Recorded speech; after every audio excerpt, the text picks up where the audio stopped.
So I have a couple leadership roles right now. First one is with my choir at church, and then my second one is at my job, which is with Cru, or what used to be Campus Crusade for Christ. With choir, we've got about, I would say, 60 to 75 people in our choir.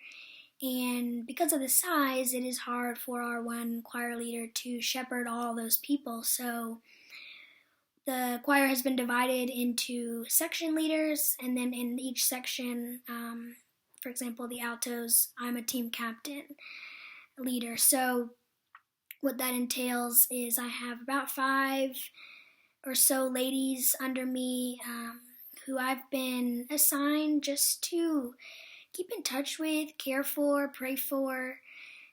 What does it look like for me to be a resource for them in the choir, but also in what's going on with them personally. I email them, check in on them. A couple of the people in the group it's easier for me to keep in touch with just because we are friends, and actually one of them is family, so that makes it a little easier. But it's, if you have questions, if you're not going to be at choir one week, I want to know so I can just account for you, know you're not going to be there, you're not a mystery if you leave.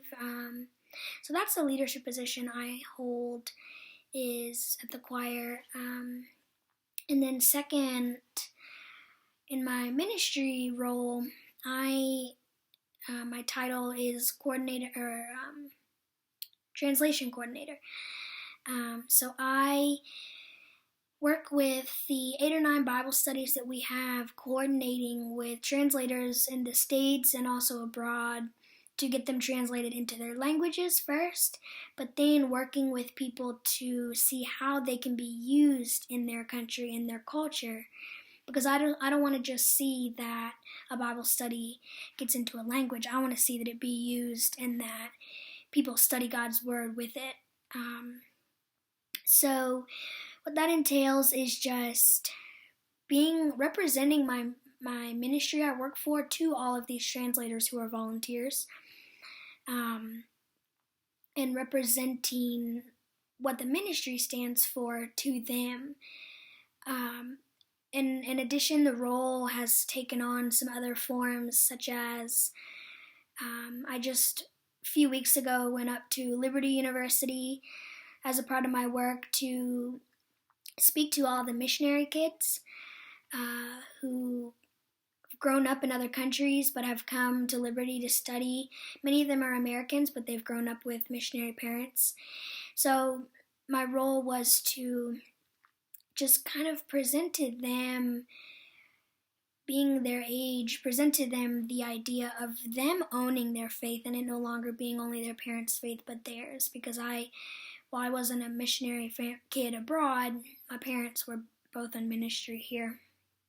Then, in addition to Liberty University, I went to the all-staff Cru conference out in Fort Collins, Colorado this past July.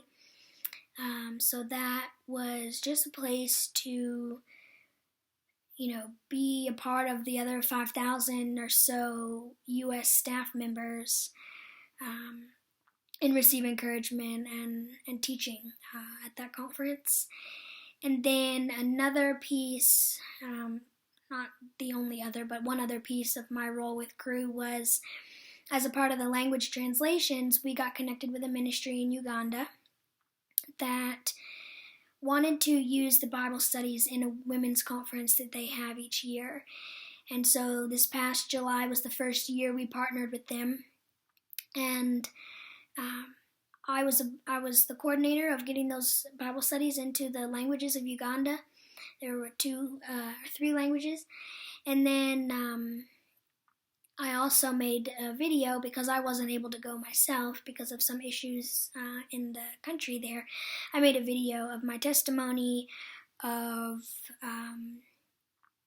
just presenting who I am, what I do to them. And then what I did was I trained alongside the woman I work for, the team that did in fact go over to Uganda. So one day I spent an afternoon or part of an afternoon training I believe it was 4 or 5 women who were going over there from the States and from the UK, going over there to Uganda to be a part of that women's conference. So I trained them on what it looks like to lead a neighborhood Bible study workshop, because Neighborhood Bible Study to Go is the ministry I work for. So I helped them on how to lead a workshop so that they could then go in Uganda and lead a workshop themselves, since I wasn't able to go. So those are the ministry, or let's say leadership roles I'm a part of, and I hope that it grows in the future.